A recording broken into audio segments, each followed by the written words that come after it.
a mi modo de ver, sumamente interesantes para la educación. Bien, ¿es útil la REA en educación? Sí. Hay información científica que así lo contrasta. Nosotros hemos trabajado muchos años en ello. Está el proyecto Realidad al Cubo, etcétera. Pero bueno, yo me quedo aquí y van a ver a lo largo de la mañana, como no este congreso de realidad aumentada, muchas intervenciones en las cuales vamos a demostrar que sí, que la realidad aumentada es interesante y conviene seguir trabajando con ella. Bien, en cuanto a interfaces multitáctiles en el uso educativo, también son interesantes porque es una interfaz colaborativa que permite el reconocimiento de varios dedos de varios usuarios a la vez y eso genera una serie de taxonomías gestuales sumamente interesantes para interacción con contenidos. Y en eso hay dos grandes grupos, las tecnologías multitáctiles y las tecnologías tabletop. Hay evidencia científica, que las interfaces multitáctiles mejoran trabajo colaborativo, mejoran concentración, mejoran comunicación y proporciona ganancias significativas en el aprendizaje. Nosotros mismos hemos publicado trabajos al respecto. Por lo tanto, es una tecnología interesante a tener en cuenta. En cuanto a tecnologías multitáctiles, bueno, en la Unión hemos desarrollado una tecnología propia, pero básicamente que permite generar grandísimas superficies multitáctiles que son susceptibles de ser integradas en el aula de forma muy natural. Y esa es una interfaz especialmente interesante para el aula del futuro, como están viendo, por ejemplo, en el vídeo. Pero más que esas interfaces, a mí me parece muy interesante el concepto de flexo mágico. Es una patente que nosotros hicimos en el 2010 y para mí es el claro paradigma de realidad mixta. Un flexo mágico es un sistema tabletop y es un sistema que reconoce lo que está ocurriendo por debajo. Reconoce objetos, reconoce marcas de REA, reconoce libros, reconoce manos. Y lo que permite es esa interfaz mixta entre realidad física y realidad virtual. El libro puede ser reconocido, puedo aumentar contenidos en el libro mientras lo muevo y cuando quito el libro es la interfaz que arranca contenido virtual. Y a partir de ahí todo es virtual y trabajo de forma virtual en contenidos. Cuando quiero volver a la realidad puedo meter objetos debajo, que pueden ser un libro o puede ser un objeto físico el cual quiero mostrar el funcionamiento interno de un motor. Y mediante realidad aumentada proyectiva estoy enseñando el contenido interior de ese motor, por ejemplo. Entonces, a mí me parece especialmente interesante ese paradigma de realidad mixta de sistemas como flexo mágico. Tal es así que hace escasamente un mes ha anunciado Fujitsu la comercialización de un flexo mágico, con capacidades ya comerciales. Saldrá en verano la comercialización definitiva. Por lo tanto, parece ser que si Fujitsu sale, hay un interés comercial en esas interfaces. Y eso va a permitir, bueno, unas interfaces, unos paradigmas de realidad mixta, libro-papel, realidad virtual, realidad aumentada, especialmente interesantes. Nosotros, el flexo mágico, en su momento lo validamos, en dos colegios de aquí en la Comunidad Valenciana y vimos que era interesante porque generaba, como están viendo aquí en un aula, en el Colegio del Garbí, en la Aliana, dinámicas colaborativas entre los alumnos. Es decir, eso generaba, por ejemplo, esto era para enseñanza de poliedros, en conocimiento del medio, y generaba pues, paradigmas de colaboración o de poder coger elementos físicos y utilizarlos para mezclar elementos virtuales con elementos físicos. Voy a pasar rápidamente. Eso lo validamos en su momento, hicimos una validación y sí que demostramos, aquí estamos viendo los resultados, que esta tecnología mejoraba los resultados.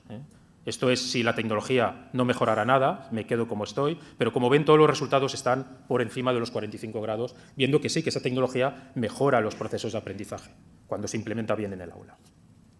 Y a nivel de usabilidad, también. En cuanto a interfaces gestuales, nosotros venimos trabajando en interfaces gestuales desde el año 2007 en un proyecto de investigación que tuvimos con Telefónica y ahí tuvimos ocasión, como están viendo en el vídeo de trabajar con el antecedente de la Kinect, con la cámara PrimeSense, que es la tecnología que compró Microsoft, o que patentó, perdón, Microsoft para su Kinect. Y esa interfaz a nosotros siempre nos ha parecido interesante y siempre nos ha parecido interesante utilizarla en educación.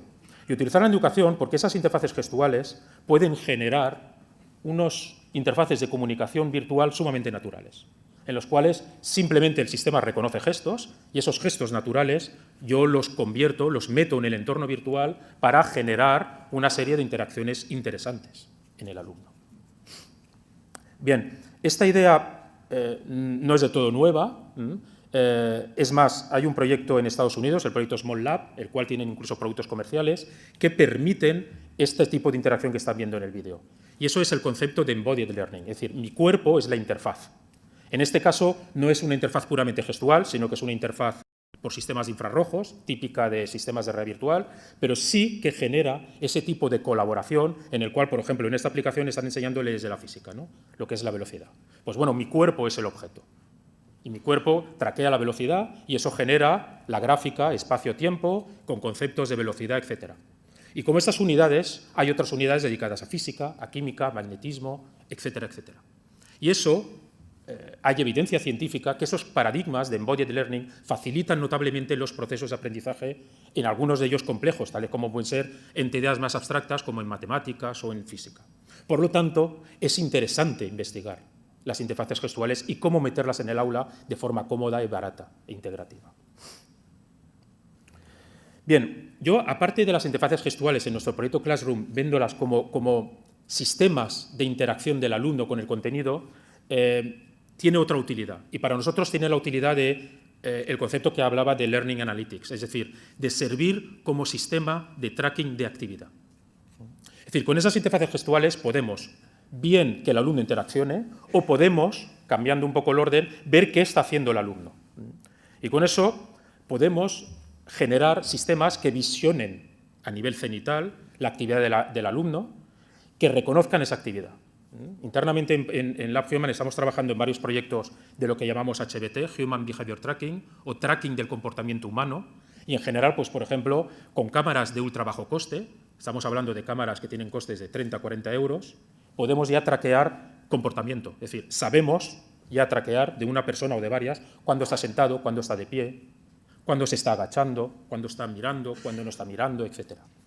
Y todos esos gestos, toda esa taxonomía de comportamiento la podemos relacionar con modelos atencionales o modelos motivacionales. Y cuando tienes atado esto, lo que tienes es un vigilante de actividad, un monitor del aula que permite tener traqueado niveles tales como el nivel motivacional del alumno o nivel atencional, o si un alumno no está participando adecuadamente de forma colaborativa en esa actividad, etcétera, etcétera. Es decir, abrimos el campo a que el profesor tenga un ayudante en el aula. Un ayudante que traquea muchas cosas, muchos niveles multidimensionales, pero entre ellos puede traquear la propia actividad corporal del alumno. Y esa actividad corporal, cuando la filtras por una capa de inteligencia, podemos convertir eso en modelos atencionales o motivacionales. Y eso es lo que a mí me parece también especialmente interesante, o nos parece desde Lab Human, explotar para hacer esa integración en el aula.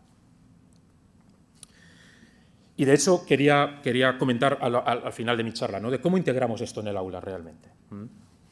Pues bueno, la integración, nosotros estamos trabajando en esa integración.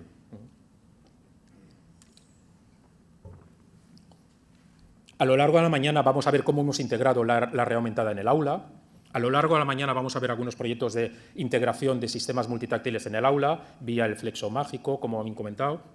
Y ahora mismo estamos también generando contenidos de meter interfaces gestuales. Pero para mí el núcleo que debe atar todo de ello es lo que he comentado de Learning Analytics. A mí me parece, es en mi punto de vista, un aspecto clave del aula de futuro. La definición es un análisis inteligente, es realmente data mining o lo que se llama data intelligence aplicado a la educación y al aprendizaje. Y eso lo que permite es obtener datos multidimensionales del alumno y su contexto para comprender y optimizar los procesos de aprendizaje y el contexto en el que ocurren. Es una unidad multidisciplinar. Ahí hay estadística, inteligencia artificial, web analytics, SNA, o análisis de redes sociales, visualización de información, visión artificial, etc. Y si lo hacemos bien, si logramos poner esas capas de inteligencia que logren sacar esos datos, eso se puede convertir en una fuente vital de información para el profesorado. Para mí ese es un aspecto clave del aula del futuro. Poder monitorizar lo que ocurre en el aula, como estamos viendo aquí, pero poder sacar de forma muy cómoda el aula fuera del colegio y poder también monitorizar lo que está ocurriendo fuera del aula del colegio. Para mí son los dos aspectos fundamentales en los cuales debemos de prestar más atención en el concepto del aula del futuro. Como he comentado anteriormente, dentro del aula, ¿qué podemos hacer? Entre otras muchas cosas. En cada una de ellas, nosotros estamos trabajando en algunos proyectos pilotos, pero es posible traquear la actividad en clase. Es decir, es posible ya generar unidades inteligentes de vigilancia del comportamiento que están constituidas por pequeños ordenadores con cámaras de profundidad, de bajo coste, que las puedes tener ya conectadas arriba y que están transmitiendo puramente datos de actividad a un ordenador central que aplica la lógica de detectar modelos de dinámica en el aula. Eso es posible, eso es viable. ¿De acuerdo? Es decir, que a nivel de coste eso es posible ya. También es posible, mediante la interacción con los contenidos, si estamos utilizando una mesa multitáctil grande, sabemos cómo está interaccionando el alumno. Podemos saber incluso dónde está mirando, sabemos dónde ha tocado y de ahí sacar también, como no, datos de aprendizaje, pero también datos de comportamiento. También es posible, mediante técnicas de Social Network Analysis, utilizar un análisis de las redes sociales. Nuestros alumnos, todos, absolutamente todos, utilizan la red social. Nosotros yo me considero ya muy desapegado tecnológicamente en comparación con mis alumnos de la red social. Y esa información, si sabemos entrar allí y modularla, podemos obtener información crucial, vital, fundamental. De hecho, uno de los éxitos de Aumentate ha sido poder meter ese intercambio de contenidos de RA utilizando las redes sociales. Y ese es un aspecto que debemos de prestar especial atención.